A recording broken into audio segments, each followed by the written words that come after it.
कतिपय अरू कारणहरूले अत्यन्त सिकिष्ट भएका व्यक्तिमा कोरोना सरेको अथवा बाँच्ने स्थिति नरहेका व्यक्तिमा कोरोना सरेको र पहिले उपचाररत रहँदाखेरि कोरोना फेला नपरेको तर निधन भएपछि जाँच्दाखेरि कोरोना पुष्टि भएको खालका स्थिति पनि हुन् र बाँच्नेहरूको सङ्ख्या, निको हुनेहरूको सङ्ख्या, उपचारबाट घर फर्किनेको सङ्ख्या धेरै राम्रो छ। सम्माननीय प्रधानमन्त्रीको आज कुरा सुनिसकेपछि कोरोना भाइरसको बारेमा मलाई के लाग्यो भने प्रधानमन्त्रीजीलाई धेरै कुरा थाहा छैन, तर थाहा छैन भन्ने थाहा छैन, त्यसले गर्दा बडो डर लाग्दो भयो। हङकङमा नेपालमा क्षमता नभएर पठाएको होइन प्रधानमन्त्रीज्यू, त्यो बेलामा रिएजेन्ट कहीँ पनि थिएन, त्यसैले पठाएको। यो सरकारले पिसिआर मेसिन 5वटा किन्यो, 5वटै चल्दैन। क्वारेन्टाइनको मापदण्ड आफूले बनाएको मापदण्ड एकपल्ट पढ्नु भएको छ। हाम्रो रोग प्रतिरोधात्मक क्षमता बढी छ भनेर कसले भन्यो? नेपालमा मृत्यु हुनेको सङ्ख्या कम छ भन्ने उमेर समूहको आधारमा मृत्यु भएको विश्वव्यापी सङ्ख्यासँग दाँजेर हेर्नुभएको छ। भ्रष्टाचार स्वास्थ्य सामग्रीको सूची राखेर संसदमा छलफल गर्नका निम्ति म प्रधानमन्त्रीलाई खुला आह्वान गर्छु। तयार हुनुहुन्छ सम्माननीय प्रधानमन्त्रीज्यू? जुन अवस्थामा भारतबाट नेपाली नागरिकहरू ल्याइएका छन् ती व्यक्ति हुन् कि ती नेपाली नागरिक हुन्? ती नेपाली नागरिकका बारेमा चिन्ता गर्ने, तिनी आउँदैछन् भन्ने कुरामा जानकारी राख्ने, तिनको लागि क्वारेन्टाइनको तयारी गर्ने सम्माननीय प्रधानमन्त्रीको सरकारले हो, हामीले गरिदिनु पर्ने हो। त्यसको तयारी गरेको भए आज तिनलाई दोष दिएर बस्नु पर्थ्यो वा आज हामी एउटा पनि कोरोना सङ्क्रमणको अवस्था नभएको वा कम भएको न्युजिल्यान्डको प्रधानमन्त्री नाचेको जस्तो हाम्रो प्रधानमन्त्री नाचेको हेर्न पाइन्थ्यो। 10 अरब खर्च भयो भने कहाँ खर्च भयो त्यो हिसाब देखाउनु पर्यो भनेर त्यसको आफ्नो एउटा प्रणाली छ। केन्द्रले प्रदेशमा स्थानीय तहमा रकम पठाउँछ, दिनै पछि लेखा परीक्षण हुँदैन। अहिले कामका बेला हामी लेखा परीक्षणतर्फ बढी केन्द्रित पनि भएका छैनौँ। अहिले काममा बढी केन्द्रित भएका छौँ, रकम पठाइएको छ र हामीले यस्तो परिस्थितिमा अविश्वासबाट थाल्नुपर्ने आवश्यकता पनि छैन। कतिपय आलोचनाका पक्षहरू छन्, म ती आलोचनाहरूलाई, सुझावहरूलाई, टिप्पणीहरूलाई सकारात्मक रूपमा लिन चाहन्छु। तपाईँ अहिले हेर्दै हुनुहुन्छ कलर अफ नेपाल, 24 घण्टा ताजा खबरका लागि हामीलाई सब्स्क्राइब गर्न नभुल्नुहोला। विश्व मानव जातिको अस्तित्व, मानवताको अस्तित्व र सामाजिक प्रबन्धमा भयङ्कर खलबली र अर्थतन्त्रमा डरलाग्दो हमला अथवा ह्रास, अर्थतन्त्रलाई नै हलचल गर्न नदिने गरी हराउने, समाजलाई हराउने र मानिसको स्वास्थ्यमा गम्भीर असर पार्ने र अहिलेसम्म लाखौँको ज्यान गइसकेको छ, हामीलाई थाहा छ। यो परिस्थिति आइलाग्यो र हामीले त्यसको सामना गर्न उठ्नु पर्यो र सामना गर्ने कुराका निम्ति हामीले सुरुदेखि नै गम्भीरतापूर्वक ध्यान दियौँ। कतिपय आलोचनाका पक्षहरू छन्, म ती आलोचनाहरूलाई, सुझावहरूलाई, टिप्पणीहरूलाई सकारात्मक रूपमा लिन चाहन्छु। यो सबैले भोग्नु परेको साझा सवाल हो, साझा समस्या हो र यसमा कसैले अन्यथा आग्रहका साथ कुनै सुझाव देला अथवा टिप्पणी गर्ला भन्ने म त्यति ठान्दिनँ, किनभने यो हामी सबैको निम्ति साझा शत्रु कोभिड-19। यसबाट पर्ने असर हामी सबैलाई परेको छ र पर्छ। त्यसर्थ हामीले यसको सामना गरिरहँदा हरेक नेपाली यस विरुद्धको लडाइँमा एउटा सिपाही हो भनेर मैले पहिले पनि बोलेको थिएँ, अहिले पनि म त्यो दोहोऱ्याउन चाहन्छु। यस्तो अवस्थामा कसैका पनि टिप्पणी वा सुझावहरूलाई नकारात्मक रूपमा लिनुपर्ने छैन। र अर्को कुरा, यस्तो अप्रत्याशित कुराहरू आउँदा जसले दुनियाँका शक्तिशाली, धनी, ठुला, सबल, विकसित राष्ट्रहरू पनि अत्यन्तै प्रतिकूल ढङ्गले आक्रान्त भएका छन् भने हामी कहाँ प्रतिकूल असर पर्नु अस्वाभाविक होइन र त्यस प्रतिकूल असरको सामना गर्न, त्यसलाई न्यून गर्न, त्यो भरसक प्रवेशै गर्न नपाओस् भन्न, प्रवेश गर्यो भने त्यसले बढ्न नपाओस् भन्न, यी सब कुराका निम्ति हामीले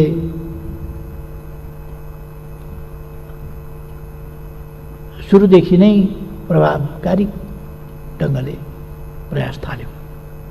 यद्यपि म यसमा 100% भन्न चाहन्न, किनभने यो छापावाल सुन के सुन भन्दाखेरि पनि 9999 भनेर 99.99% को ग्यारेन्टी गर्छ उसले, तर 100 भन्दैन। 100% प्युरिटी गाह्रो कुरा हो। हाम्रा प्रयासहरू पनि 100% सफल छन् या 100% ठिक मात्रै कदम अगाडि बढेका होलान् अथवा कहीँ कमी रहेको नहोला, पर्याप्त होला, सबै 100% पर्याप्त होला, म भन्दिनँ, कमीहरू हुन सक्छ। तर हाम्रा प्रयासहरू प्रभावकारी भएकै हुनाले अन्यत्र धेरै विकराल रूप लिइसक्दाखेरि पनि हाम्रोमा 9बाट 10 पुग्न सकेका थिएन सङ्क्रमितको सङ्ख्या। दुनियाँमा मृत्यु हुनेको सङ्ख्या एउटा भयावह स्थितिमा पुग्दा पनि हाम्रोमा मृत्यु हुनेको सङ्ख्या 1 पनि थिएन। यद्यपि हामी कहाँ सुरुमा, म कसैलाई दोष दिन चाहन्न, तर हाम्रो तयारी कस्तो थियो त? हाम्रो स्वास्थ्य स्थिति कस्तो थियो? पहिलो कोभिड-19 सम्बन्धी टेस्ट, PCR टेस्ट गर्न हामीले हङकङ पठाएका थियौँ भनेर मैले भनेकै छु। सुरुमा हामीले त्यसरी हङकङ पठाउनु परेको थियो भने अहिले हामीसँग 21वटा टेस्ट मेसिनहरू छ। केही ठाउँमा व्यवस्थापनको गम्भीर कमजोरी देखिन्छ। त्यही एउटै प्रदेशमा मेसिन एक ठाउँ गएको छ, मेसिनको पार्ट्स अर्को ठाउँ गएको छ र त्यो दुईटालाई जोड्न महिनौसम्म त्यो जोड्ने काम भएको छैन। त्यस्ता खालका कमीहरू कहीँ कहीँ देखिएका छन्। मेसिन छ तर त्यसलाई चलाइएको छैन। यस्ता खालका कमीहरू देखिएका छन् जसलाई हामी चुस्त दुरुस्त गर्दैछौँ। हामीले सुरुदेखि नै अत्यन्तै सावधानी साथ लकडाउनको नीति लियौँ। लकडाउनको नीतिले यो कतिवटा घटना कस्तो हुन्छ भने घट्यो भने देखिन्छ, त्यो घटना घटेन भने देखिँदैन। कोही बिरामी नपरेपछि त केही पनि भएको देखिएन, कोही कसैको मृत्यु नभएपछि केही पनि भएको देखिएन। त्यसकारण भयो के त भनेर देखिन्छ। केही नहुनु नै ठुलो कुरा हो। कोही बिरामी भएन, कसैको मृत्यु भएन, त्यही ठुलो कुरा हो। महत्त्वपूर्ण विषय नै त्यही हो।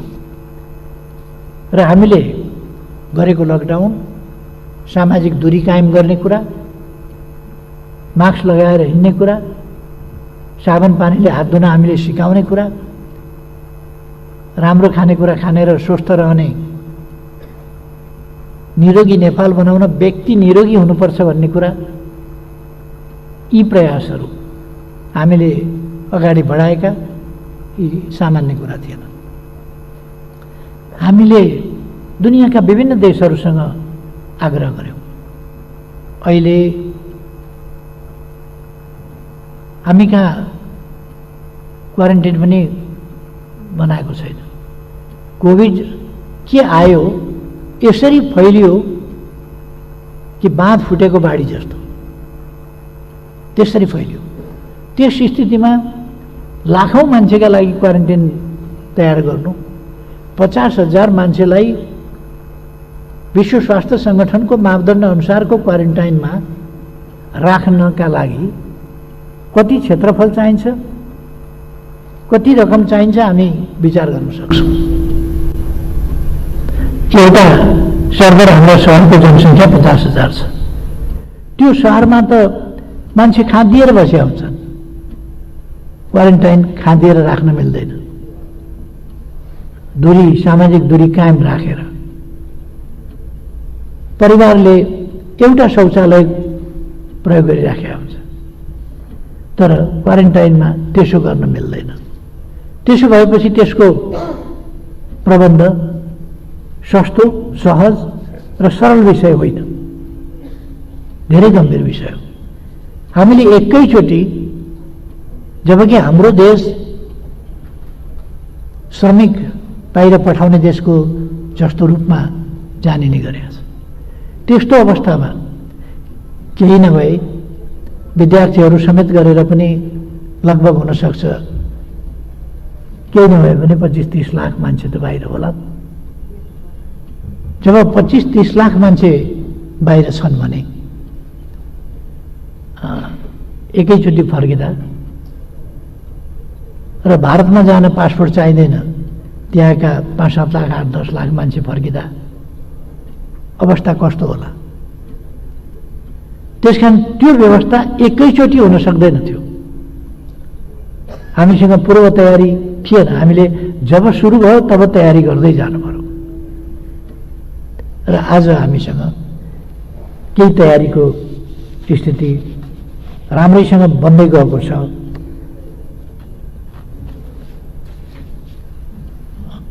यसमा म आग्रह गर्न चाहन्छु, यो यस्तो विषय, यो महामारी जस्तो विषय,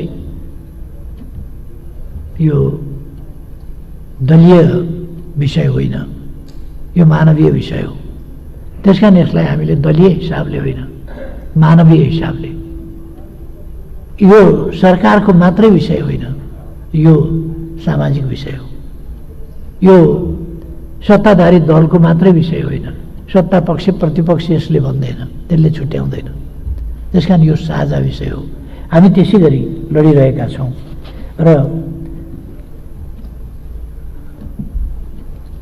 कतिवटा विषय चाहिँ प्राविधिक विषयहरू छन् जो राजनीतिक बहसका विषय वा राजनीतिक हिसाबले टुङ्गो लगाउने विषय होइनन्। तिनीहरू प्राविधिक हिसाबले नै कुन किट प्रयोग गर्ने, कुन किट प्रयोग नगर्ने, कस्तो आरडिटी प्रयोग गर्ने कि नगर्ने, पिसिआर प्रयोग गर्ने कि नगर्ने, यो मैले भन्ने विषय होइन, यो प्राविधिकले भन्ने विषय हो। कुन स्तरमा, कुन मात्रामा, कति हदमा, कसरी कुन चिजको प्रयोग गर्नुपर्छ या पर्दैन, कुन प्रयोग गर्नु सम्भव हुन्छ, कुन प्रयोग गर्नु सम्भव हुँदैन, ती कुराहरू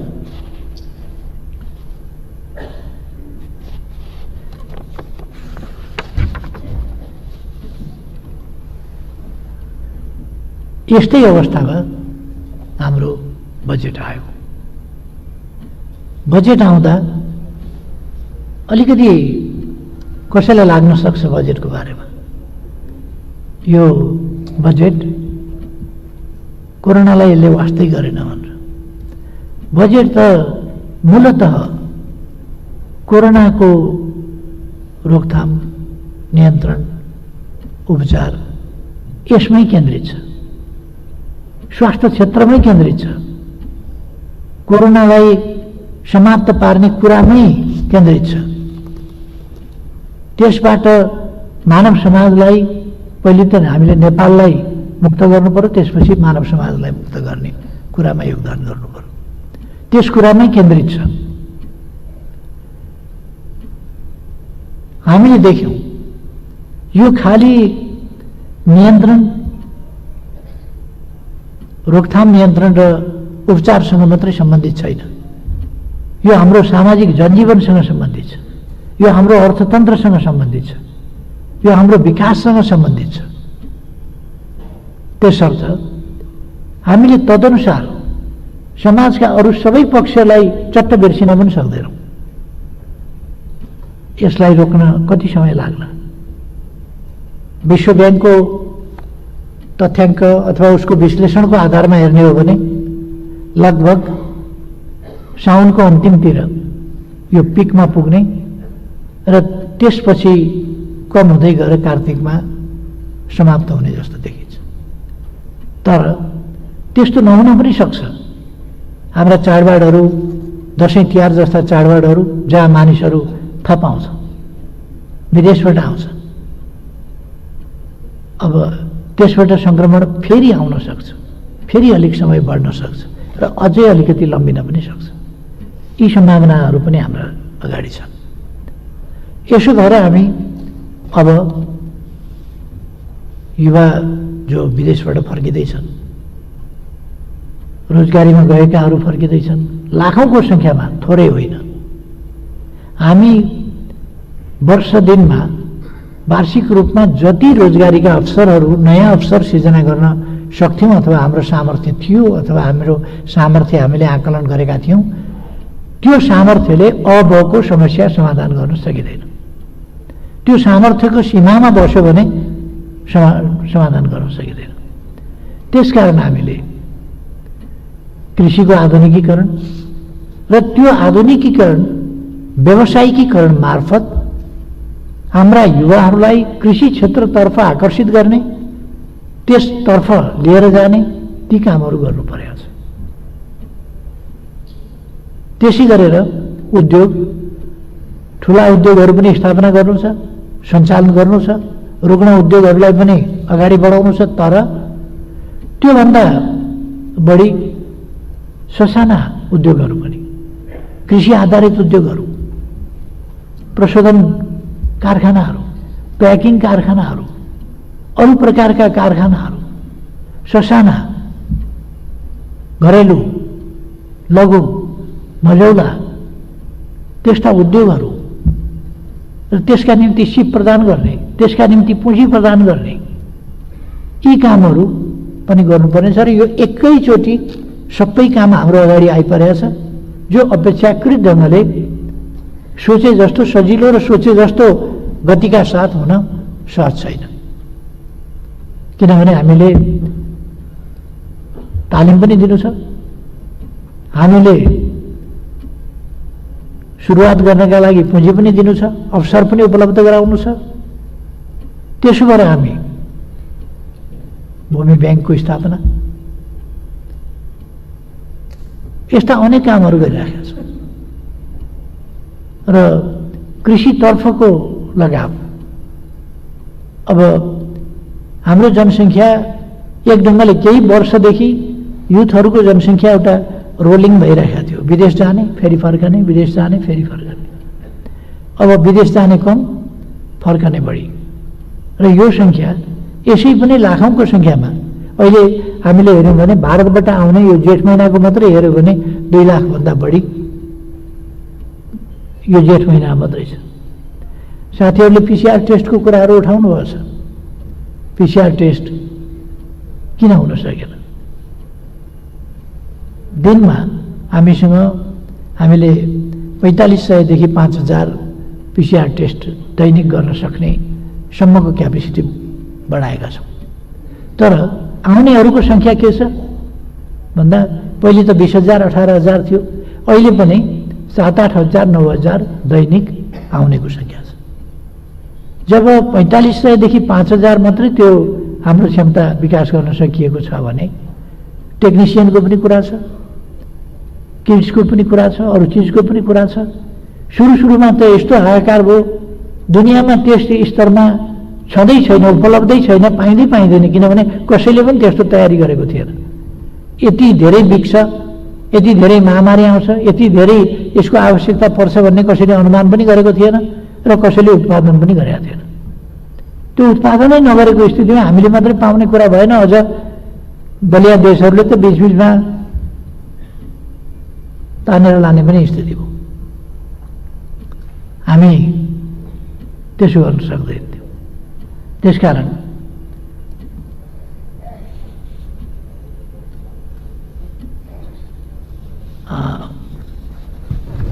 यो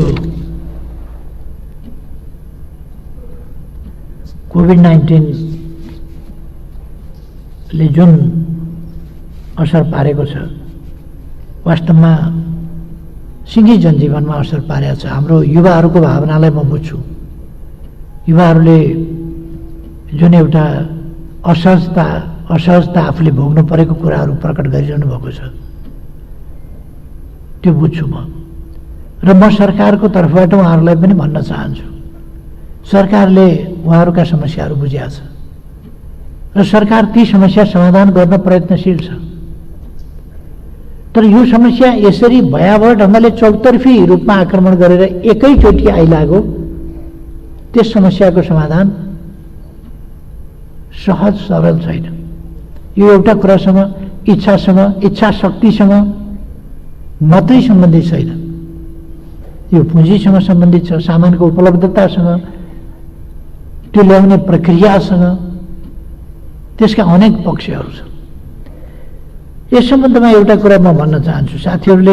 कतिपय साथीहरूले यसमा अनियमितता भयो भन्ने सुनेका कुराहरूलाई उठाउनु भएको छ। कतिपयले यस्तो भन्ने एउटा रुचि पनि राख्नुहुन्छ बाहिरतिर, यो अनियमितता भयो भन्ने, जेमा पनि अनियमितता भयो भनेर लाञ्छित गर्ने खालका प्रवृत्तिहरू पनि देखिन्छ। म त्यो प्रवृत्तिमा नभग्न सभामुख महोदय मार्फत मान्यजीहरूलाई आग्रह गर्न चाहन्छु, कहीँ कतै यदि अनियमितता भएको छ भने यस सरकारले कुनै प्रकारको अनियमितता, अपारदर्शिता, भ्रष्टाचार जस्ता कुराहरूलाई सहँदैन, त्यस्तोमा कारबाही गर्छ नै, त्यस्तोमा छानबिन गर्छ, कारबाही गर्छ, कानुनको कठघरामा उभ्याउँछ र दोषी पाइएमा दण्ड गर्छ नै। म मान्यजीहरूलाई ढुक्क रहन आश्वस्त पार्न चाहन्छु।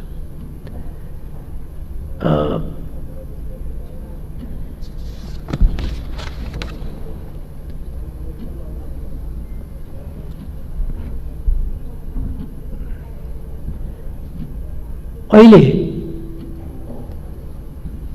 कतिपय मान्यजीहरूले प्रश्न पनि उठाउनु भएको छ कि 10 अरब खर्च भयो भने कहाँ खर्च भयो त्यो हिसाब देखाउनु पर्यो भनेर।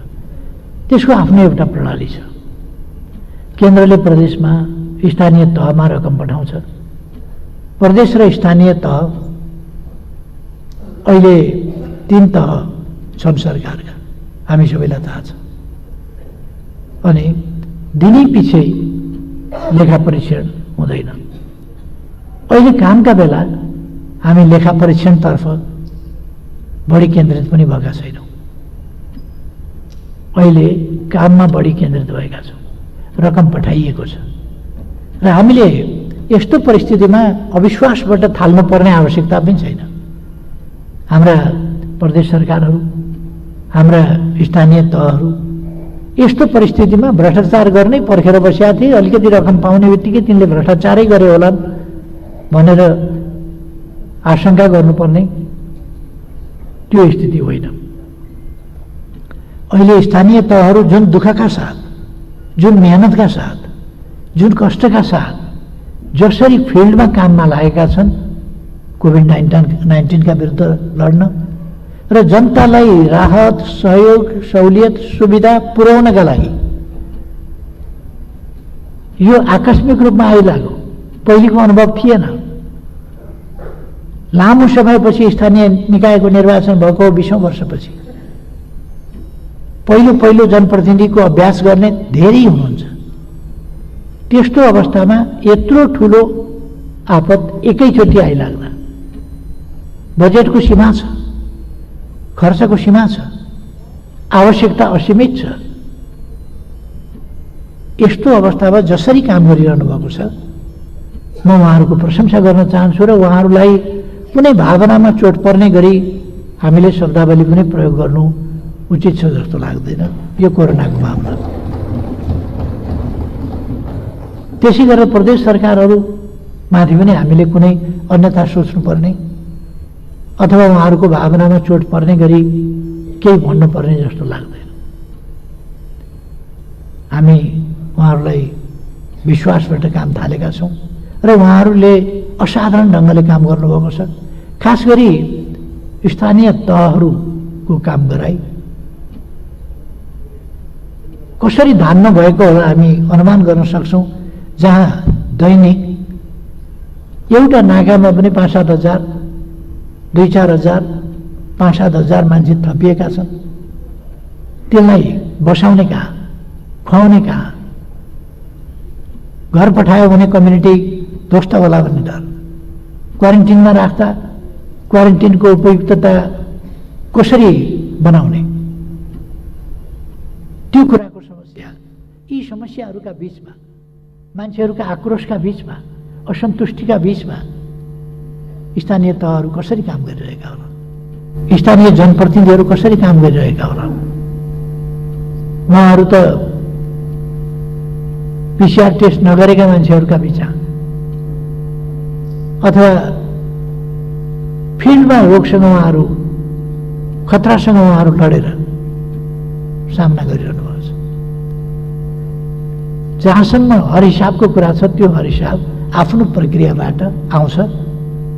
यसपल्ट पनि म सरकारका काम कारबाहीहरूको रिपोर्ट जो सरकारले राष्ट्रपतिज्यूका बुझाउने गर्छ वार्षिक रूपमा, त्यो संसदमा पनि आइसकेको कुरा म निवेदन गर्न चाहन्छु। आइसकेका छ। महालेखा परीक्षकको प्रतिवेदन वार्षिक रूपमा आउँछ र त्यसमा हरेक कुराको हिसाब किताब, रुजु बेरुजु त्यो सबै पनि आउँछ। आन्तरिक लेखा परीक्षण त्यो पनि भइरहेको हुन्छ र त्यसको पनि हिसाब आउँछ नै। त्यसकारण हिसाबको चिन्ता नगरौँ, अहिले कोभिड-19 को चिन्ता गरौँ। अहिले हामीसँग पैसाको अभाव छ, दुरुपयोग भयो कि भन्ने म यसो भन्न सक्दिनँ। कहीँ कतै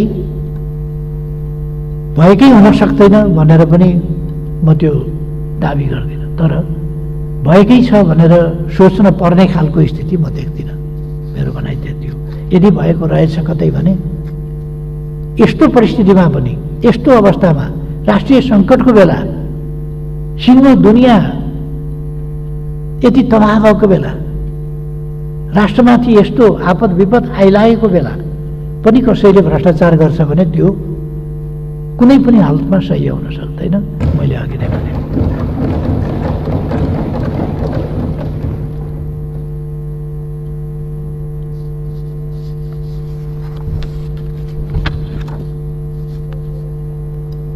कतिपय साथीहरूले प्रश्न छलफलका क्रममा उठाउनु भएको पनि मैले सुने कि योजना आयोगको के काम छ भनेर। योजना आयोगले यसबीचमा 3 वर्षका लागि प्रक्षेपण, 3 वर्षका लागि योजना, पञ्चवर्षीय 15औं पञ्चवर्षीय योजना तयार गरेको छ र सरकारले लिएको समृद्ध नेपाल सुखी नेपालीको राष्ट्रिय आकांक्षालाई कसरी पुरा गर्ने, तिनका मापदण्ड के हुन्, तिनका केलाई भन्ने समृद्धि, केलाई भन्ने सुख, कहाँ पुग्यो भने समृद्ध हुन्छ, कहाँ पुग्यो भने सुख हुन्छ, देखि लिएर यस्ता मसिनो गरी आफ्ना ढङ्गले आफ्नो अनुगमन, मूल्याङ्कन, समीक्षा, प्यारामिटर्सहरू तय गरेर ती कामहरू गरिरहेका छन्। योजना ब्याङ्कहरू स्थापना गरेर योजना ब्याङ्क मार्फत कुन कुन योजना हाम्रा, कतिवटा कस्ता योजना हुन सक्छन्, कुन कुन सेक्टरका योजना हुन सक्छन्, ती योजना ब्याङ्कहरू त्यसरी स्थापना गरेर अगाडि बढेको छ। योजनाबद्ध ढङ्गले अनुगमन गरेर अगाडि बढेको छ र अत्यन्तै व्यवस्थित ढङ्गले बढेको छ योजना आयोग अगाडि। त्यसकारण म साथीहरूलाई भन्न चाहन्छु,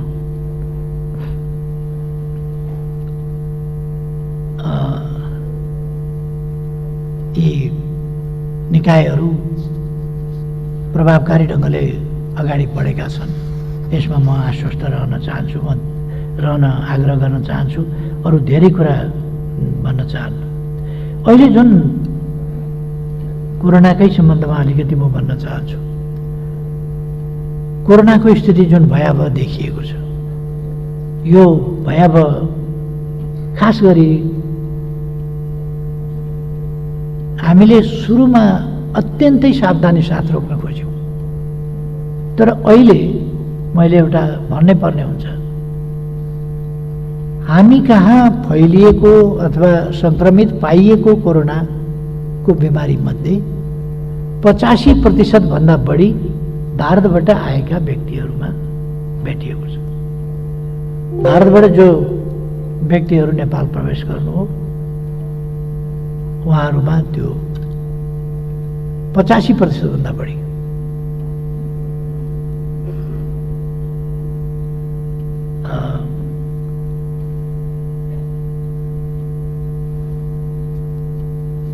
यसले गर्दाखेरि हाम्रोमा एउटा बाढी जस्तो आयो, जो सङ्क्रमितकै सङ्ख्या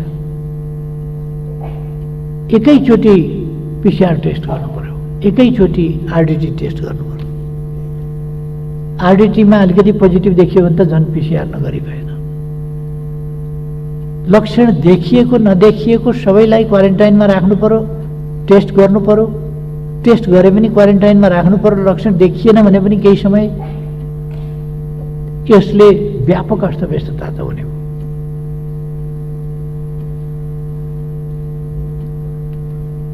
र पहिले वुहानबाट आएको एउटा विद्यार्थीमा देखियो, 28 दिनमा उनी ठिक भएर गए। त्यसपछि कोरोना मुक्त एउटा देखिएको त्यो कोरोना मुक्त भयो। त्यसपछि फेरि चैत 12 गते अर्को खाडी मुलुकबाट आएकामा देखियो। तर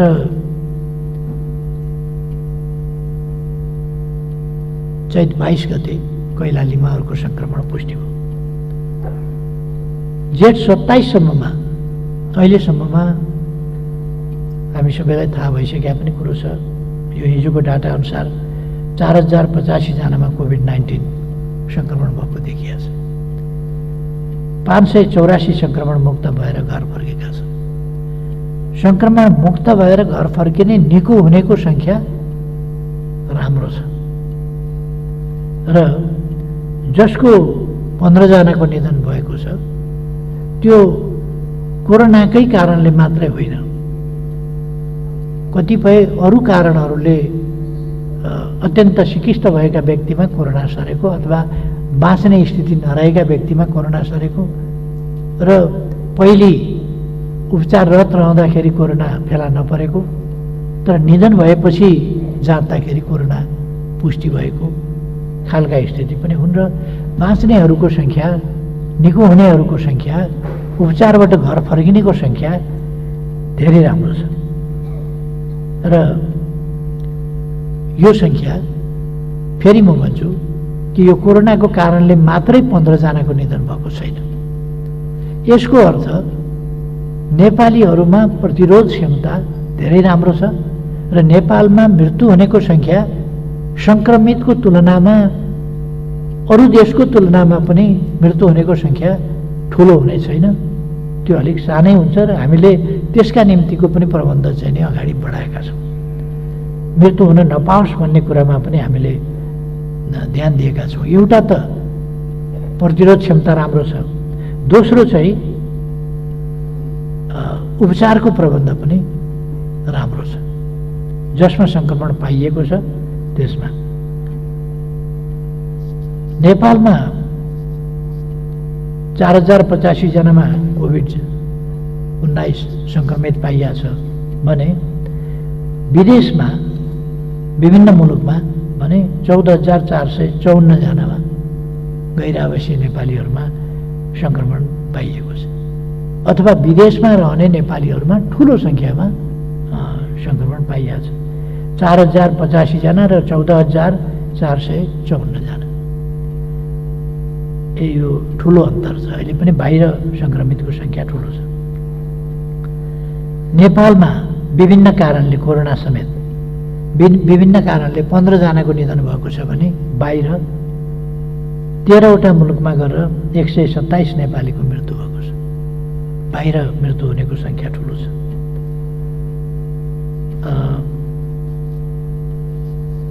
अहिले दैनिक 5000 को परीक्षण भइरहेको छ।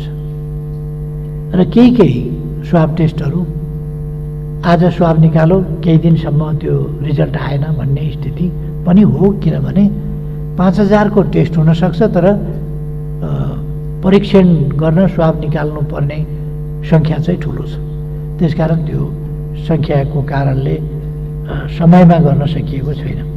यस सम्बन्धमा थप पिसिआर मेसिनहरू ल्याउने, किट्सहरू पर्याप्त मात्रामा ल्याउने र यस प्रकारको बाँकी नरहने तत्काल गर्न सकिने खालको नयाँ प्रविधि युक्त पनि ल्याउने यस्ता प्रयासहरू तीव्रताका साथ सरकारले गरिरहेको छ र विभिन्न देशहरूबाट ल्याउनका लागि अर्डर पनि गरिरहेको छ। त्यसकारण यो निकट भविष्यमा अहिलेको वर्तमान अवस्थाको जुन कठिनाइ हो त्यसमा परिवर्तन ल्याउने तर्फ सरकारको ध्यान एकदमै। प्रधानमन्त्रीज्यूले जवाफ दिने क्रममा ढुक्क हुनुहोस् भनेर चाहिँ उहाँले भन्नुभयो, तर ढुक्क हुने चाहिँ अवस्थामा हामी चाहिँ छैनौँ। किन भन्दाखेरि यो कोभिड-19 को यो चाहिँ जुन लकडाउन प्रारम्भ गर्दाखेरिको जुन यो चाहिँ स्वास्थ्य सामग्रीहरू झिकाएको त्यसमा चाहिँ ठुलै काण्ड भयो। काण्ड भइसकेपछि चाहिँ नेपाल आर्मीलाई चाहिँ फेरि चाहिँ दिइयो र फेरि चाहिँ पत्र पत्रिकामा सबैमा चाहिँ आइरहेको छ कि अरबौँ त्यसमा चाहिँ के छ भन्दाखेरि घोटाला भएको छ भन्ने कुरामा आइरहेको छ।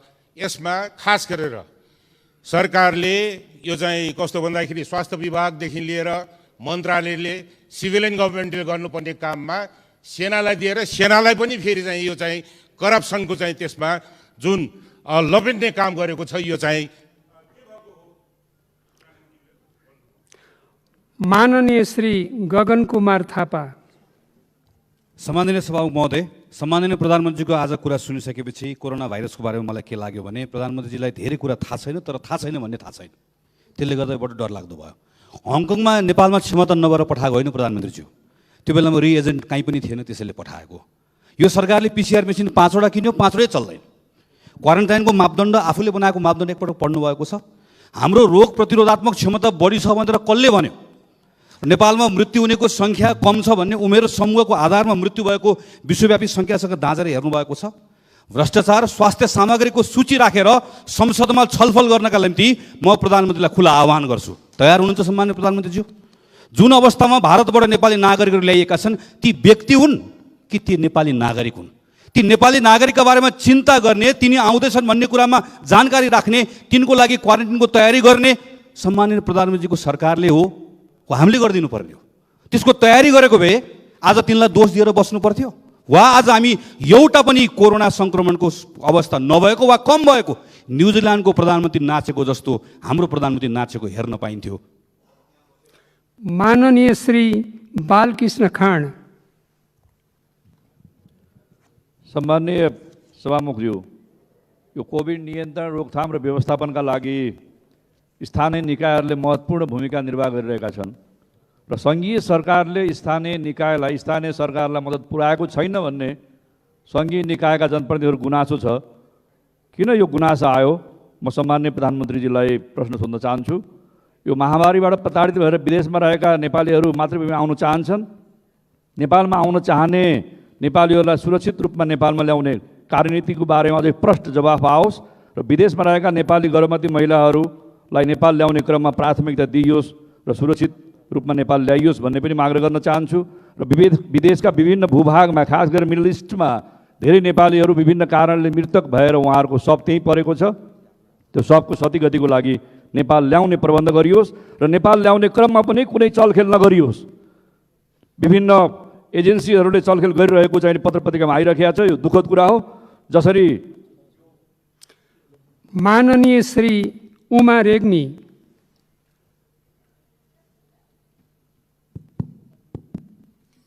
सम्मानीय सभामुख महोदय, म सभामुखज्यू मार्फत प्रधानमन्त्रीज्यूलाई प्रश्न गर्न चाहन्छु। मरेपछि भए पनि पिसिआर टेस्ट गरेर प्रमाणित भइसक्यो कि ऊ कोरोनाबाट मर्यो भनेपछि उसलाई अर्कै रोग थियो। हामी यहाँ बसेको सबैलाई एउटा न एउटा रोग छ, सबैलाई एउटा न एउटा रोग त हुन्छ नि। अनि सरकार आफ्नो गल्ती आफ्नो कमजोरी ढाकछोप गर्नका निमित्त अर्कै रोगले मरेको भनेर चाहिँ त्यसरी पन्छाउन चाहन्छ? स्पष्ट जवाब चाहियो। सभामुख महोदय, प्रधानमन्त्रीज्यू, भारत र चीनको बीच वार्ता भइरहेको छ, तर नेपाल भारत बीच वार्ता किन सुरु भएको छैन? के पहल भइरहेको छ र कहिले सुरु हुन्छ? यसको स्पष्ट जवाब चाहन्छु। कालापानी, लिपुलेक, लिम्पियाधुराका बारेमा मात्र वार्ता हुने हो कि सुस्ता लगायत बोर्डरमा मिचिएका सबै नेपाली भूमिहरूका बारेमा पनि वार्ता? माननीय श्री पार्वता दिसी चौधरी। सम्मान्य सभामुखज्यू मार्फत प्रधानमन्त्रीज्यूलाई मेरो प्रश्न। यो 10 अरब खर्च भएको छ, चारैतिर यसको विरोध भइरहेको छ। यो अवश्य पनि 7वटा प्रदेश र 753 स्थानीय तहमा गएका होलान्। कहाँ कुन स्थानीय तह, कुन प्रदेशमा कति रकम पठाइयो, त्यसको प्रश्न हिसाब आउनु पर्यो। र यो 15 जनाको मृत्यु भयो, यी 15 जना मर्नेहरू एउटा मर्ने अवस्थामा थिएर मरे भनेर जुन एउटा गैर जिम्मेवार किसिमले भन्नुभयो, त्यो एकदम दुःख लाग्ने कुरा हो। किनभने सबै हामी कोही न कोही केही न केहीबाट प्रभावित, अवश्य पनि रोगबाट प्रभावित छौँ। त्यसकारण यस्तो कुरा भन्नु अलि सुहाएन कि सामान्य प्रधानमन्त्रीज्यू जस्तो व्यक्तिले यो भ्रष्टाचार पहिले गर्थे देखिँदैन थियो, अहिले हुन्छ र देखिन्छ भन्नुभयो। यो पहिलेका पनि प्रधानमन्त्रीज्यू।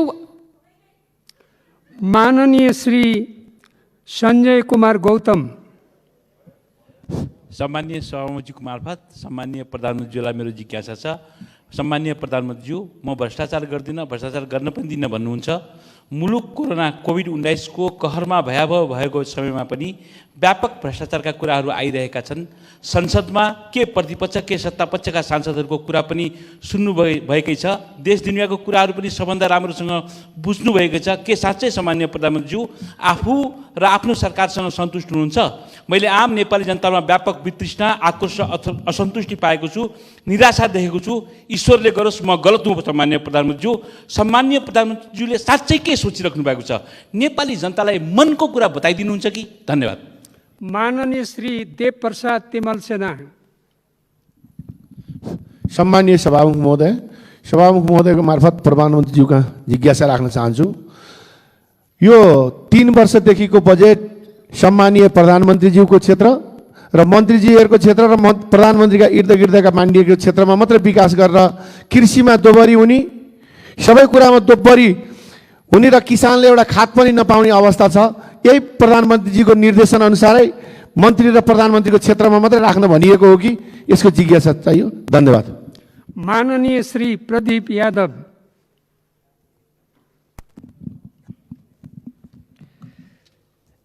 सम्मानीय सभामुख महोदय मार्फत सम्मानीय प्रधानमन्त्रीज्यूलाई मेरो जिज्ञासा छ। सम्मानीय सभामुख महोदय, सरकारले कोभिड-19 नियन्त्रणको लागि 10 अरब खर्च गर्यो भने मिडियामा बाहिर आइरहेको छ। त्यो रकम, त्यति बढी रकम केमा खर्च भयो? सम्मानित सदनलाई यो जानकारी कहिले हुन्छ? र सरकारले कोभिड-19 अस्पताल वीरगञ्ज नारायणी अस्पतालको पार्टको रूपमा एउटा प्राइभेट अस्पताल गण्डकले बनायो, तर खर्च चाहिँ भनिरहेको छ कि स्थानीय निकायले तिर्छ। र स्थानीय निकायले के भन्छ भने सङ्घले मलाई 1 रुपैयाँ पठाएको छैन। त्यसैले अहिले वीरगञ्ज बजारमा स्थानीय निकायले चन्दा घर घरमा गएर मागिरहेको छ, किनकि यो यहाँको नागरिकलाई बचाउनको निमित्त सङ्घ तयार भएन र अब नागरिकले पनि पैसाको व्यवस्था गर्नुपर्ने। यो बारेमा सामान्य प्रधानमन्त्रीजीलाई मैले जवाब चाहियो। धन्यवाद। माननीय श्री महेन्द्र कुमारी लिम्बू।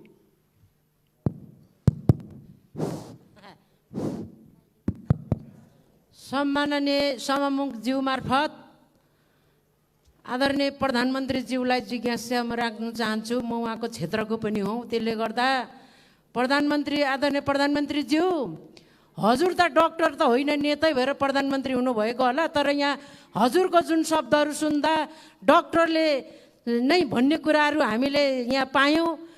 14-15 जना चाहिँ के अरे कोरोनाले मरेको होइन भन्ने जुन अहिले हजुरकै शब्दबाट आम हामी सबै संसदहरूले सुनेको छौँ। त्यसले गर्दाखेरि त्यो कोरोनाले मरेको होइन भने त्यो डक्टरहरूलाई चाहिँ तुरुन्तै ल्याएर छानबिन गर्नु हुन्छ कि भन्ने एउटा त्यो मेरो अनुरोध। र अर्को कुरा भ्रष्टाचार लगालगी प्रधानमन्त्री हजुर नै हुनुहुन्छ भने अब चोरले खुट्टा काट भन्दा मैले चोरेको छैन भने जस्तो हजुरले आफ्नै मन्त्रीहरूलाई जोगाउनुहुन्छ, त्यो हजुरहरूकै कुरा हो। तर जुन कोरोनामा नेपाली काङ्ग्रेस हामी प्रतिपक्षले सुरुमै 50 लाख माननीय श्री राजेन्द्र प्रसाद लिङ्गदेन।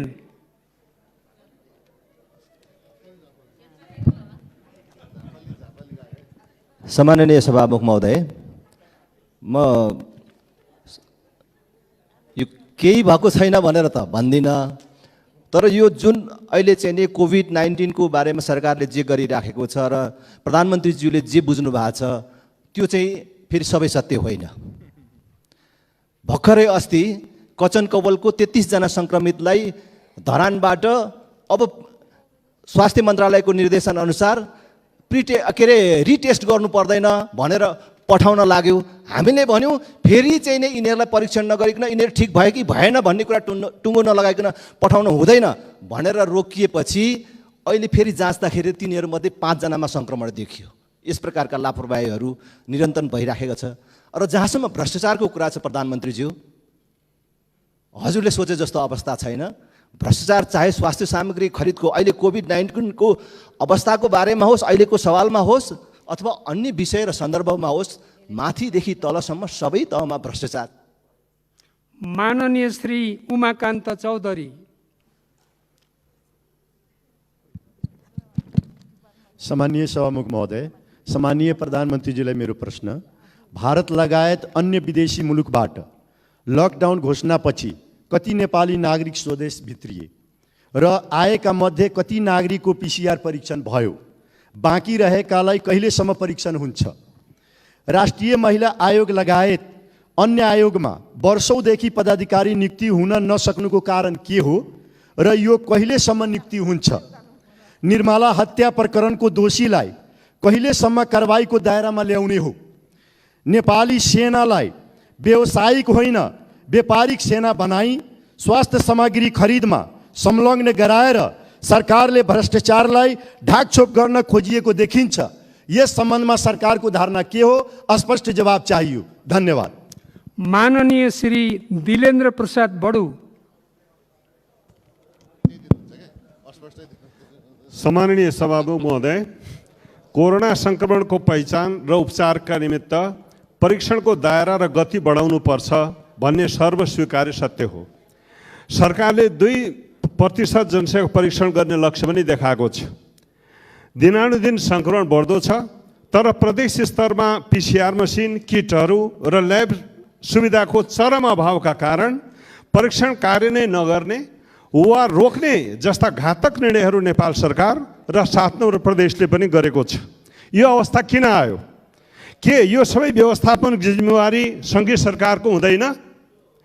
यो सम्पूर्ण पूर्व तयारी र योजनाको चरम अभाव, अव्यवस्था र असक्षमताको नैतिक जिम्मेवारी यो सङ्घीय सरकार र सम्मानीय प्रधानमन्त्रीले लिन तयार हुनुहुन्छ? यो सम्पूर्ण व्यवस्थापन कहिलेसम्म हुन्छ? यसको जवाब चाहियो। हस्, धन्यवाद। माननीय श्री सरिता गिरी। सम्मानीय सभामुख महोदय, अहिले भर्खर प्रधानमन्त्रीजीले भन्नुभयो कोरोनाको सङ्क्रमणको व्यवस्थापनमा जुन समस्या देखिएको छ त्यो मनसाले होइन, परिस्थितिवश हो। कोरोना सङ्क्रमण 8 महिनाको चरणमा प्रवेश गर्दैछ। अब सरकारले यस्तो कुरा भन्न चाहिँ सुहाउँदैन। मेरो दोस्रो प्रश्न हो, प्रधानमन्त्रीजीले भन्नुभयो भ्रष्टाचारमा पहिला कारबाही हुँदैन थियो, अहिले चाहिँ कारबाही हुन्छ अनि सुनिन्छ अनि देखिन्छ। तर हामीहरूलाई चाहिँ के लागेको छ भने पहिला भ्रष्टाचार सुनिन्छ अनि त्यस पश्चात ढाकछोपको लागि कारबाही गरिन्छ। यसबारेमा प्रधानमन्त्रीजीको के भनाइ छ? तेस्रो कुरा, प्रधानमन्त्रीजी निजगढमा वन विनाश गरिकन जङ्गल काटिकन के त सरकारको एयरबेस, मिलिट्री एयरबेस बनाउने योजना छ? चौथो, प्रधानमन्त्रीजी सञ्चार मन्त्री पनि। माननीय श्री मिनेन्द्र प्रसाद रिजाल। सम्माननीय सभामुख महोदय, रबर्ट स्टिभेन्सनको doctor Jekyll and mister Hyde सम्झिँदैछु। संविधान संशोधनको प्रस्ताव गर्ने सरकार देख्दा डाक्टर जेकल सम्झिए। सङ्क्रमित नागरिकलाई अस्पताल नआउन भन्ने हतप्रभ स्वास्थ्य मन्त्रालय, धराशयी उद्योग व्यवसायको घाँटी अचेट्ने जनअपेक्षा र आत्मक्षमताको परीक्षामा असफल अर्थ मन्त्रालय, रुकुममा न्याय माग्ने नागरिकलाई अमेरिकाको उदाहरण दिएर खिसी गर्ने गृह मन्त्रालय, खोइ शून्य सहनशीलता भन्दा उल्फाको धन झैँ 10 अर्ब खर्च गरे भन्ने उच्चस्तरीय समिति, विदेशबाट उद्धार र देशबाट राहत माग्ने आर्तहरूको घाउमा नुन छर्किँदै जिम खाना र कार्पेट फेर्न तल्लिन सरकार देख्दा डाक्टर जेकल होइन मिस्टर हाइड प्रतीत हुन्छ। डाक्टर जेकल दिनानुदिन मिस्टर हाइडसँग अभ्यार्पण गर्दैछ। चिन्ता छ मिस्टर हाइड रूपी सरकारसँगको निराशाको अग्निमा संविधान र लोकतन्त्र रूपी डाक्टर जेकलको ज्यान जोखिममा पर्ला। प्रधानमन्त्रीज्यू अझ बेला छ, कथा बदल्यौँ विकास। माननीय श्री राजेन्द्र कुमार केसी। सम्माननीय प्रधानमन्त्रीज्यू, यो आरटिटी प्रविधिका कारणले समाज आतंकित छ र फेरि त्यो आरटिटी प्रविधि नै सरकारले पछ्याइरहेको छ। म काठमाडौँ क्षेत्र नम्बर 10 प्रतिनिधित्व गर्छु र आरटिटी परीक्षणमा 56 जना चन्द्रगिरी नगरपालिकामा, 7 जना कीर्तिपुर नगरपालिकामा, 5 जना दक्षिणकाली नगरपालिकामा देखियो। उहाँहरूलाई हामीले 5 दिनसम्म चाहिँ क्वारेन्टाइनमा राख्यो र चारछा खाना र अन्य व्यवस्था पनि गरियो। धेरै धनराशि पनि खर्च भयो, तर 6औँ दिनमा पिसिआर गर्दाखेरि उहाँहरू नेगेटिभ आउनुभयो। त्यस कारण यो भर पर्न नसक्ने यो प्रविधिलाई सरकारले किन यो प्रविधिलाई पछ्याइरहेको छ, यसलाई किन प्राथमिकता दिइरहेको छ, कृपया बताइदिनुहुन्छ कि। र 10 अरब जुन खर्च गर्यो भनिरहेको छ र मेरो चाहिँ क्षेत्रका नगरपालिकामा सोद्धा केन्द्रीय सरकारले अहिलेसम्म 1 रुपियाँ पनि चाहिँ राहतका नाउँमा, सहयोगको नाउँमा नगर। माननीय श्री लक्ष्मी परियार।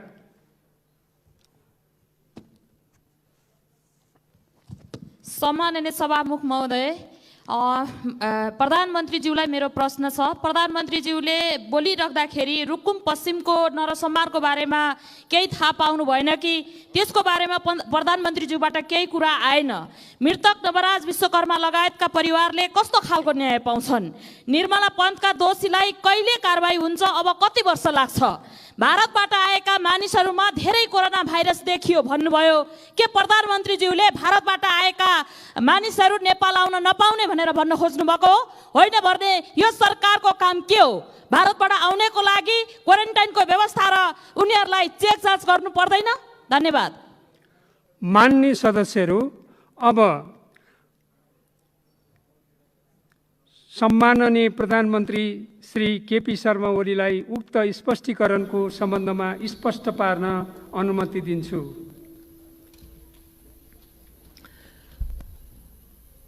सम्माननीय सभामुख महोदय, सबभन्दा पहिले त म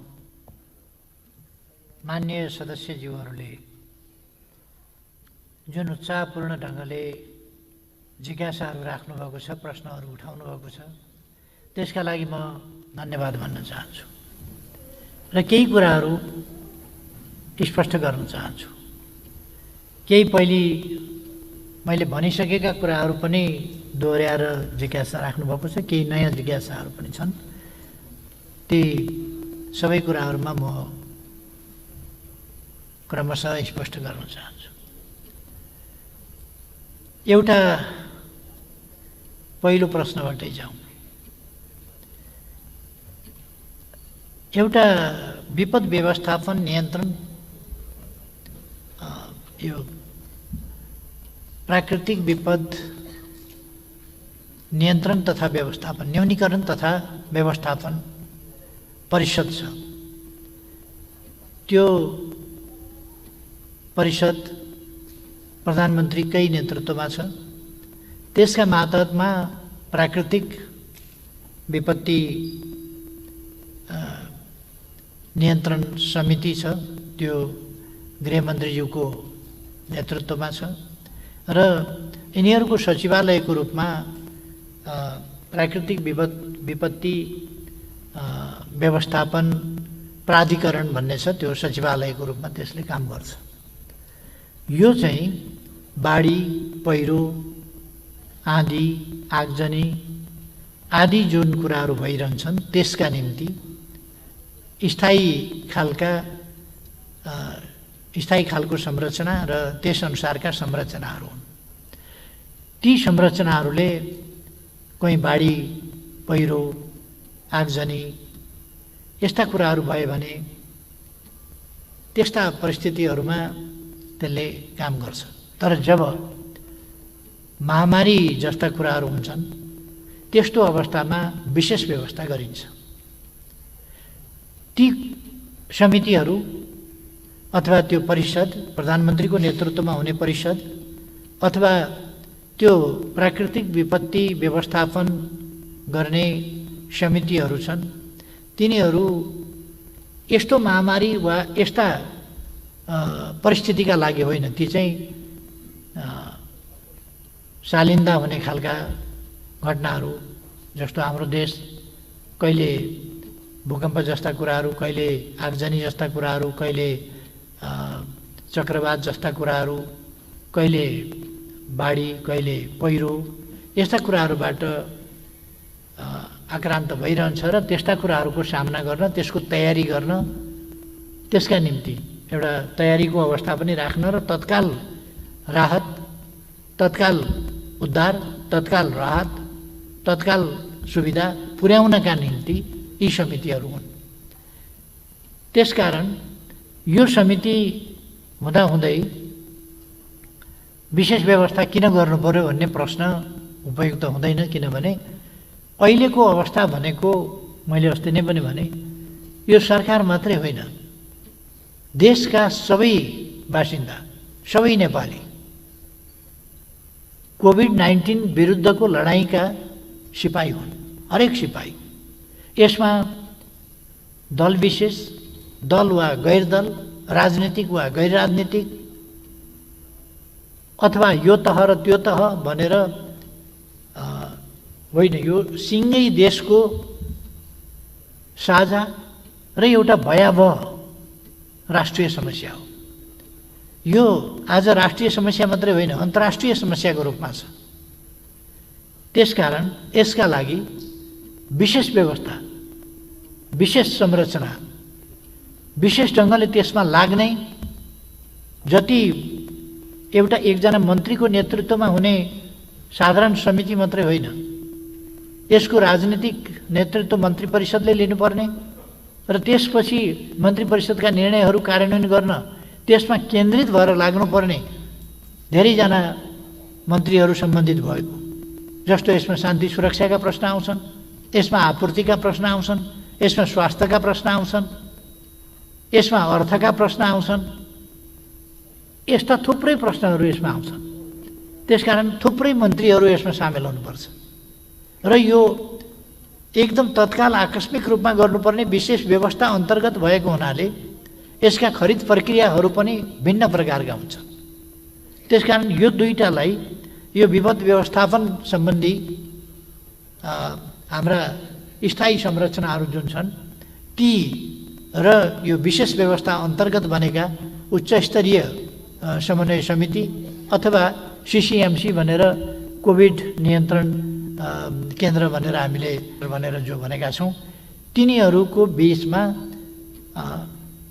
कामको तरिकाको हरेक कुराको भिन्नता छ र यो विशेष व्यवस्था विशेष परिस्थितिका लागि गरिएको हो।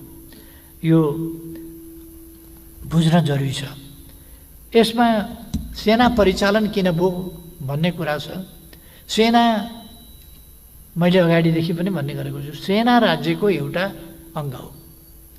राज्यका सम्पूर्ण अङ्गहरूलाई हामीले परिचालन गरेका छौँ। अहिले जो जति सम्बन्धित छ, सेना एउटा सङ्गठित अनुशासित संस्था हो र त्यो संस्थालाई हामीले यस्ता कठिन परिस्थितिहरूमा, अप्ठ्याराहरूमा परिचालन गर्न पर्दछ। र अर्को केही मान्यजीहरूले उठाउनु भएको छ यो व्यावसायिक नबनाएर व्यापारिक बनाइयो भन्ने। यसभन्दा अगाडि सेनाले प्लेन पनि किनेको छ, हतियार पनि किनेको छ, हेलिकप्टर पनि किनेको छ, अरू सामग्रीहरू किनेका छन्, बुट किने होला, कपडा किने होला, अरू किने होला, बिस्कुट किने होला, थुप्रो चिज किने होला। त्यति बेर व्यापारिक भएन। अहिले सेना आफू उत्पादन गर्ने, आफू भरसक उत्पादन गर्दै जाने बाटोमा लागिराखेको छ। त्यसो गर्दा चाहिँ व्यावसायिक नभएर आफ्ना निम्ति चाहिने सामानहरू आफैले उत्पादन गर्ने अनि बाहिर खरिद प्रक्रिया र खरिद बिक्रीका कुराहरूमा नजाने कुरा भएपछि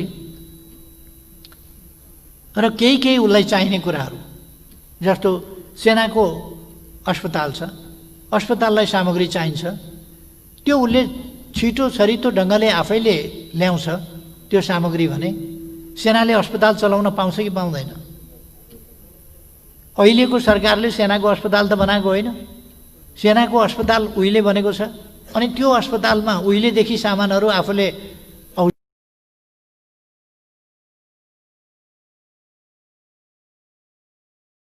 औषधि उपकरण आदि किन्ने गरेको छ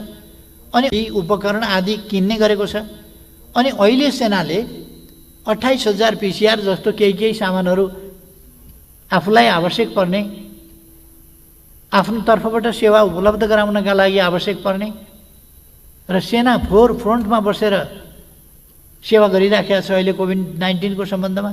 त्यसै प्रसङ्गमा आफ्नै सुरक्षाका लागि चाहिने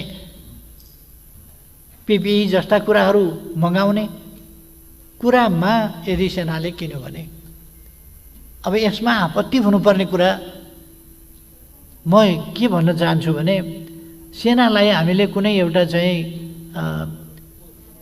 यो फरक खालको चाहिँ नेपालभन्दा बाहिरको, नेपाल सरकारभन्दा बाहिरको केही जस्तो गरेर व्यवहार गर्नुपर्ने वा त्यस्तो धारणा राख्नुपर्ने त्यस्तो आवश्यकता होइन। यो नेपाल सरकारको एउटा अङ्ग हो, एउटा निकाय हो, एउटा विभाग जस्तो कुरा हो। त्यसकारण सुरक्षा सम्बन्धी हाम्रा सबै संयन्त्रहरू चाहिँ परिचालन हुन्छन्। यसर्थ कुन चाहिँ कुरा अनि गृहको भूमिका कहाँ खोसिएको छ र? गृह मन्त्रालयको भूमिका खोसिएको छैन, तर सेनालाई पनि सेनाको भूमिका दिइएको छ यति बेला। अनि विपद व्यवस्थापनका अधिकारहरू खोसिएको छ र त्यो पनि खोसिएको छैन। विपद व्यवस्थापनका गृहका जिम्मेवारीहरू खोसेर सेनामा सारिया छ र? त्यसकारण यस्तो भ्रमपूर्ण कुराहरू मा पर्न हुन्न, भ्रममा नपरौँ भन्ने म आग्रह गर्न चाहन्छु। एउटा मैले चाहिँ नि सुने विशाल ग्रुप भन्ने, विशाल ग्रुप कुन हो, कहिले ओम्नीको चर्चा गरेका सुन्छु, कहिले कसको चर्चा गरेका सुन्छु।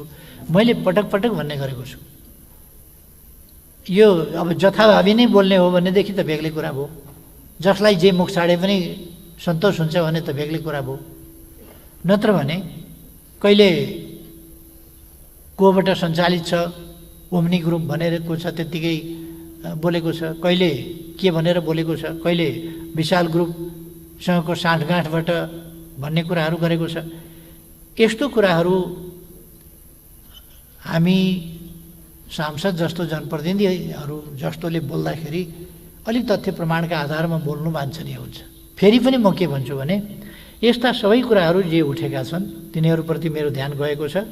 कहीँ कुनै प्रकारको अनियमितता वा अनुचित तरिकाहरू पाइयो भने त्यसको छानबिन हुने र त्यस सम्बन्धमा अनुचित क्रियाकलाप देखिएमा दण्डित हुने, त्यो कुरा मैले रिपिटेडली भनेको छु। त्यसमा कुनै कम्प्रोमाइज हुँदैन र बेठिक कुराहरू सह्य हुँदैनन्। गैर कानुनी अथवा अनियमित अथवा भ्रष्ट कुराहरूलाई यस सरकारले सहदैन, त्यो कुरा मैले रिपिटेडली भनेको छु।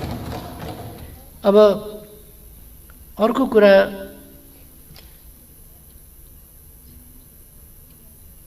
यसमा यो हाम्रो भूमि फिर्ता ल्याउने कुराको चर्चा साथीहरूले गर्नुभएको छ, म धन्यवाद भन्न चाहन्छु। यसलाई मैले सोलिडारिटीकै रूपमा लिएको छु, एकबद्धताकै रूपमा लिएको छु। हाम्रो भूमि फिर्ता हुनुपर्छ भनेर त हामीले हिजो सर्वसम्मतिले सबैले एक ढङ्गले राय पनि व्यक्त गऱ्यौँ, सर्वसम्मतिले पास पनि गऱ्यौँ। सैद्धान्तिक बहसलाई यसमा कुनै मतभेद छैन। यो एकदमै खुसीको कुरा हो। म सबै साथीहरूलाई अघि नै पनि मैले सुरुमै भने म धन्यवाद भन्न चाहन्छु। सबै साथीहरूप्रति आभार व्यक्त गर्न चाहन्छु। यस्ता विषयहरूमा हामी एकजुट हुनुपर्छ। यसमा हामीले फेरि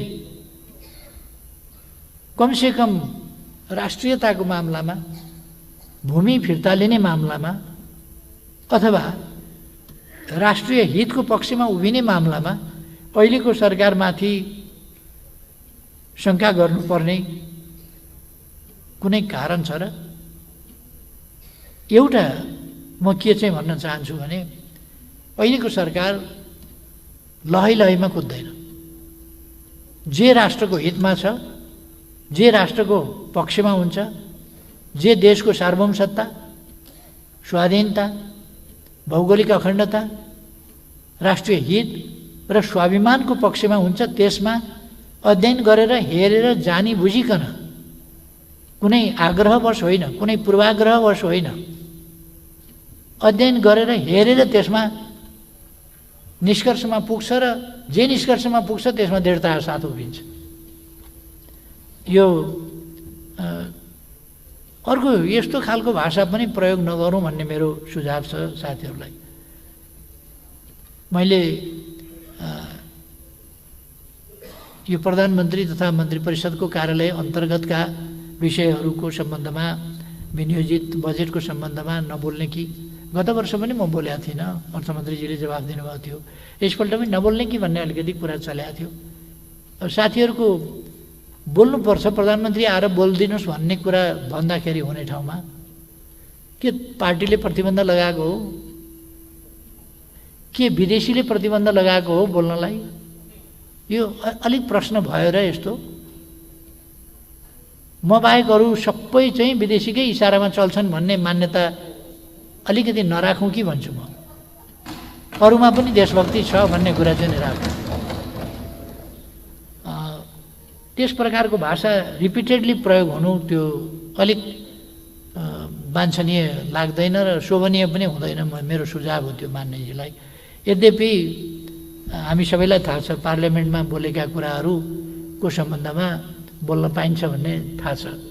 पाइन्छ भनेर बोल्नु र हामीले संसदीय मर्यादा, आफ्ना बोलाइको कुराहरूलाई त्यही हिसाबले राखेर बोल्नु एउटा कुरा हुन्छ भन्ने हामीले बुझ्नुपर्छ भन्ने मलाई लाग्छ। हामी हाम्रो भूमि खालि लिम्पियाधुरा, लिपुलेक, कालापानी अहिलेको विवादको विषय त्यो हो जो भूगोल नै सर्लक्कै कालापानीमा भारतीय फौज बसेर त्यहाँभन्दा उता लिपुलेक र लिम्पियाधुरा त्यसलाई भारतले कब्जा गरेको छ। हामीबाट त्यो भूमि सेना राखेर छुट्याएर लगिया छ। सेना नराखेसम्म त हाम्रो भोग चलनमा छँदै थियो। सेना राखेपछि हामी सेना भएका ठाउँमा पनि जान पाएनौँ, त्योभन्दा उता पनि जान पाएनौँ र यसरी एक ढङ्गले भन्ने हो भने यो कब्जा हो। त्यसकारण यो उचित भएन भनेर हामी हाम्रो मित्र राष्ट्र भारतलाई भनिरहेका छौँ यो उचित भएन, यो हाम्रो भूमि हो तथ्य प्रमाणका आधारमा, ऐतिहासिक तथ्यहरूका आधारमा। त्यसकारण हामीलाई फिर्ता गर्नुपर्छ र हामीले भनेका छौँ हामी कूटनीतिक वार्ताका माध्यमबाट यस समस्याको समाधान खोज्छौँ। समाधान भनेको हाम्रो भूमि फिर्ता हुनु पर्यो। यो सत्यले जित्छ, हाम्रो विश्वास हो, हामी फिर्ता लिन्छौँ। यो एउटा लिम्पियाधुरा, लिपुलेक र कालापानी सम्बन्धी भूक्षेत्रको विवाद छ। अरू कतिपय ठाउँहरूमा सीमा सम्बन्धी विवाद छन्, सुस्तामा छ भने या अरू ठाउँमा छन् भने तिनीहरूको सम्बन्धमा यसरी सेना राखेर कब्जा गरिएको र अर्कै सिमाना भनेर एउटा नक्कली काली नदी भनेर खडा गरेर एउटा काली मन्दिर बनाएर एउटा तिरतिरे खोल्सी देखाएर एउटा सानो हाल देखाएर यसो गरेर कब्जा गरिएको यत्रो भूभाग अरू ठाउँमा त्यसरी छैन र हाम्रो नक्साभन्दा बाहिर परेको त्यस्तो भूभाग पनि छैन। यदि कुनै भूभाग तथ्यहरूले हाम्रो देखिने स्थिति छ भने त्यस सम्बन्धमा हामी वार्ता गर्छौँ, कुरा गर्छौँ। अरू ठाउँहरूमा पनि हाम्रा वार्ताहरू, कुराहरू चलिरहेका